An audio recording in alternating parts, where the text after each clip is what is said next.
Jacob Maritek's sense of humor was particularly notable considering the environment in which he lived and what he wrote about. In this excerpt, we can see how he and his colleagues used humor despite absolutely miserable circumstances.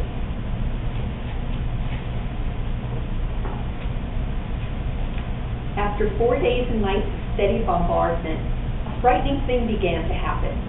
Here and there, a soldier, pushed beyond endurance by the unending shriek of incoming shells and the inhuman noises of the wounded, simply went mad and started knifing or shooting his closest comrades, mistaking them for Jack. Unfortunately, there was only one merciful way to cure such a delusion: kill the fellow as quickly as possible.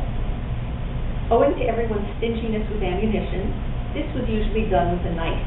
And if you think it is easy to do away with a man who refuses to hold still, I would advise you not to try it.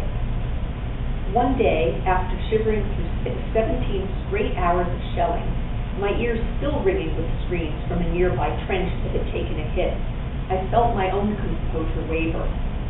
As a precaution, I gave a handful of bullets to a few of my Jewish comrades and asked them to swear to me that should I go crazy and need to be gotten rid of, they would use a gun instead of a knife.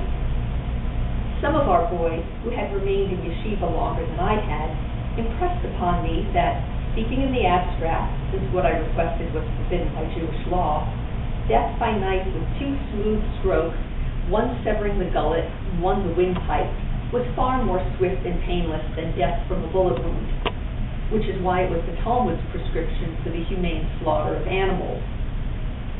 For once, I had no patience for this Babylonian kind of logic.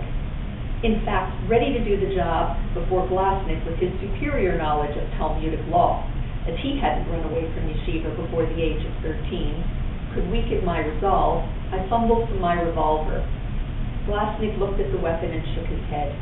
Did I really want to be buried here in the alien soil of Cathay, where no one would ever find my grave?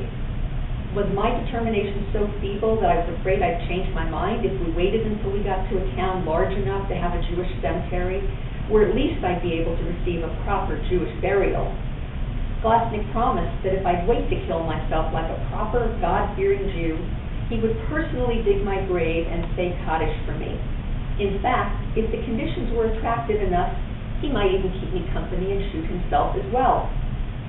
Perhaps I should explain that our frequent readiness to consider suicide was not a sign of madness or despair, but simply a weighing of a reasonable alternative over something worse. It took me some moments to realize that he was joking, but suddenly, in dead earnestness, he said, "Brother, we belong to the nation of Israel, and we have survived far worse than this. And by the merits of our holy ancestors and the tears of our parents, you'll see, we will, with his help, return alive." I looked at him and felt moved to tears. What a gift it was to have a true friend.